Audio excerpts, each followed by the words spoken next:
আমার একটাই প্রশ্ন ওনাদের, এবং এই মাইকের আওয়াজ যেখানে যেখানে যাচ্ছে তাদের কাছেও বলছি, ওনাকে আগে জিজ্ঞেস করুন যে 18 কোটিতে কটা শূন্য হয় সেটা জেনে নিতে। হুগলির লোকসভা কেন্দ্রের তৃণমূলের প্রার্থী রচনা ব্যানার্জির সমর্থনে চন্দননগর সার্কাস মাঠে একটি নির্বাচনী জনসভা অনুষ্ঠিত হয়ে গেল। দিদি নাম্বার 1 রচনাকে দেখার জন্য মানুষের ভিড় ছিল উপচে পড়া। বসার জন্য চেয়ার কম পড়ে গেল। নিজের নেত্রীকে দেখার জন্য মানুষ মাটিতে বসে থাকলেন ঘন্টার পর ঘন্টা। উপস্থিত ছিলেন চন্দননগরের বিধায়ক তথা রাজ্যের মন্ত্রী ইন্দ্রনীল সেন, চন্দননগরের mayor Ram Chakraborty, deputy mayor Munna Agarwal. Rachna বলেন, আমি কারো নাম নিয়ে কিছু বলবো না, শুধু এইটাই বলবো, হুগলির মানুষ যাকে 5 বছর আগে সুযোগ দিয়েছিলেন তিনি আপনাদের দুঃখে সুখে পাশে দাঁড়িয়েছিলেন কিনা সেই বুঝেই ভোট দেবেন। যদি আপনারা আমাকে আপনাদের সেবা করার সুযোগ দেন তাহলে আমি করে দেখিয়ে দেব মানুষের পাশে কি করে থাকতে হয়, মানুষের সেবা কি করে করতে হয়। অন্যদিকে বিধায়ক ইন্দ্রনীল সেন বলেন, বিজেপি দলটা হলো একটা ধাপ্পাবাজ দল। বিদায়ী সংসদকে 5 বছর মানুষেরা দেখতে পায়নি। গত 9 তারিখে উনিও এই মাঠে একটা সভা করেছিলেন।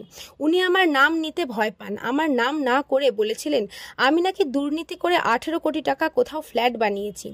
18 কোটি টাকায় কয়টা শূন্য হয় লকেট কি জানেন? আমি চ্যালেঞ্জ করে বলছি উনাকে 18 কোটি দিতে হবে না, মাত্র 9 কোটি দিন, আমি ওটা ওনার নামে করে দেব।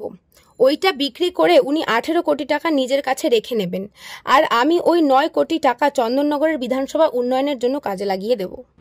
আমরা প্রথমেই আমাদের পক্ষ থেকে মাননীয় প্রার্থী রচনা বন্দ্যোপাধ্যায়কে বরণ করে নেব।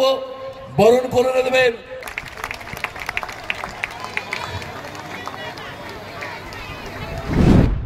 দিনের জায়গায় মানুষকে একটা দুই বিসঙ্গম জায়গায় পৌঁছে দেওয়া হলো।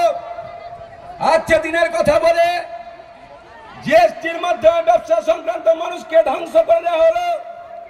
আজকে দিনের যারা গ্যাসের উনুনে রান্না করতেন সেই 400 টাকার গ্যাসকে 1000 টাকায় নিয়ে গেলেন। আর কি করলেন? সমস্ত দ্রব্য মূল্য বৃদ্ধি করলেন। কিসের মাধ্যমে? ওই যাচ্ছে দিন দেখলাম তাদের, আমরা দেখতে পেলাম। বিধানসভার মানুষদের এই মঞ্চ থেকে বার্তা দিচ্ছি, আগামী 20 মে সেই ভুলটা আপনারা আর করবেন না। এখানকার সাংসদ হওয়ার জন্য যিনি দাঁড়িয়েছেন তিনি এই সার্কাস মাঠ থেকে 9 এপ্রিল বলে গেছে যে এখানকার বিধায়ক নাম নেবার সাহস নেই। আমার নাম নেওয়ার সাহস আছে, কিন্তু ওই নাম আমি উচ্চারণ করতে চাই না, কারণ যে মানুষের আশীর্বাদে মানুষের দোয়ায় এখান থেকে জয়যুক্ত হয়েছে, মানুষের প্রয়োজনে 5 বছরে তাকে যখন এক মুহূর্ত পাওয়া যায় না, আমি একজন জনপ্রতিনিধি হয়ে ওই ধরনের জনপ্রতিনিধির নাম আমি জীবনে উচ্চারণ করব না। আর উনি ভয়ে আমার নাম উচ্চারণ করেননি এবং বলে গেছেন যে এখানকার বিধায়ক নাকি চন্দননগরের বুকে 18 কোটি টাকা দিয়ে একটা বাড়ি করে রয়েছে। আমার একটাই প্রশ্ন ওনাদের, এবং এই মাইকের আওয়াজ যেখানে যেখানে যাচ্ছে তাদের কাছেও বলছি, ওনাকে আগে জিজ্ঞেস করুন যে 18 কোটিতে কটা শূন্য হয় সেটা জেনে নিতে। আর ধরে নিলাম আমি 18 কোটি টাকা করেছি, হ্যাঁ করেছি। আমি আজকে এখানে মঞ্চ থেকে ঘোষণা করে যাচ্ছি, এর আগেও 2-1টা মিটিংয়ে আমি বলেছি, এখনো পর্যন্ত খোঁজ পাইনি।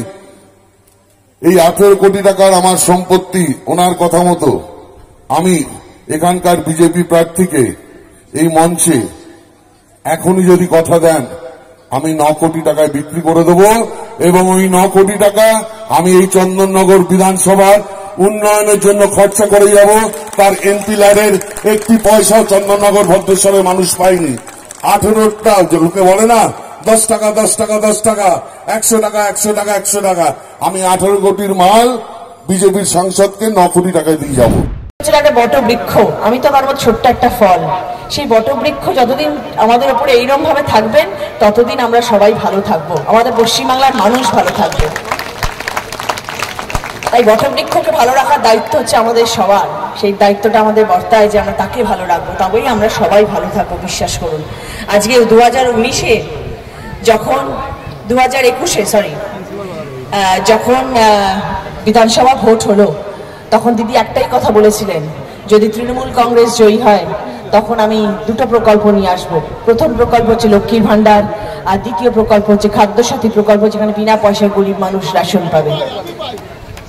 একদমই জানি, আমি সবাই পান, শুধু আপনি নয়, সবাই পান। এবং যখন এইরকম ভাবে বিপুল জয় হলো তৃণমূল কংগ্রেসের, দিদি কিন্তু দিদির কথা রেখেছেন। আজকে ঘরে ঘরে প্রতিটি মানুষ লক্ষ্মীর ভান্ডার পাচ্ছেন এবং খাদ্যসাথী প্রকল্পের বিনা পয়সার রেশন প্রতিটি মানুষের ঘরে পৌঁছচ্ছে। সেটা 500 থেকে 1000 হয়েছে, 1000 থেকে 1200 হয়েছে, এবং তাছাড়া আরো 64টা প্রকল্প দিদির চলছে সারাক্ষণ সারা সময়। এবং তিনি আরো চিন্তা করছেন, আরো ভাবছেন আমরা যদি দিদির পাশে থাকি, দিদি আরো বিভিন্ন ধরনের প্রকল্প নিয়ে আসবে পশ্চিমবাংলার উন্নতির জন্য, মানুষের পাশে থাকার জন্য। তাই আমি আপনাদেরকে কথা দিচ্ছি, আমাদের সাথে থাকুন, তৃণমূল কংগ্রেসের পাশে থাকুন। আপনারা ভালো থাকবেন, আপনারা ভালো থাকলে আমরা ভালো থাকবো। ব্যুরো রিপোর্ট, নিউজ বঙ্গ টাইম। আস্থা পলিক্লিনিক ও ডায়াগনস্টিক সেন্টার, এক ছাদের তলায় বিশিষ্ট চিকিৎসকদের চিকিৎসা পরিষেবা পেতে আজই আসুন আস্থা পলিক্লিনিক ও ডায়াগনস্টিক সেন্টারে। আমাদের ঠিকানা নোনা চন্দনপুকুর, চ্যাটার্জিপাড়া। আমাদের যোগাযোগ নম্বর 7003758330। फास्ट मूविंग वर्ल्ड में वही आगे है जिसके पास है स्पीड, जैसे मेघबाला ब्रॉडबैंड। सही स्पीड सही पहचान। सो अगर कांस्टेंट फास्ट स्पीड चाहिए तो ले आइए मेघबाला ब्रॉडबैंड। নিউ সতর্কতা, one stop solution for your smart choice. এখানে সকল প্রকার ব্র্যান্ডেড কোম্পানির TV, fridge, mobile, computer, laptop, sound system এবং মোবাইল ও কম্পিউটার অ্যাক্সেসরিজ সঠিক মূল্যে বিক্রয় করা হয়। প্রতিটি কেনাকাটায় আকর্ষণীয় ছাড় এবং নিশ্চিত উপহার। ঠিকানা ইন্দ্রনগর, সোদপুর, কলকাতা 110 এবং Muragachha, Sodepur, Kolkata 111। Animesh Suzuki, BT road, Agarpara. Motorcycle মানে সুজুকি। মোটরসাইকেল সেল এবং সার্ভিস করানো হয় অত্যাধুনিক যন্ত্রের মাধ্যমে। এখানে অত্যাধুনিক মডেলের বিভিন্ন গাড়ি পাওয়া যায়। পাবেন Suzuki Hayabusa, Suzuki Gixxer, Suzuki Bergman, Suzuki access 125 এবং সাথে সার্ভিস সেন্টারের সমস্ত সুবিধা। আমাদের শাখা আগরপাড়া, ব্যারাকপুর ভিআইপি তে। সকলকে সাদর আমন্ত্রণ। ওম সাই ব্যাংকুয়েট অ্যান্ড গেস্ট হাউস। আপনার পরিবারের যে কোনো সামাজিক অনুষ্ঠানের জন্য আসুন ওম সাই ব্যাংকুয়েট অ্যান্ড গেস্ট হাউসে। এই অঞ্চলের সবচেয়ে বড় সেরা ব্যাংকুয়েট।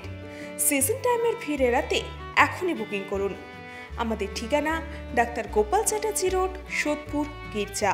আমাদের যোগাযোগ নম্বর 9051714263।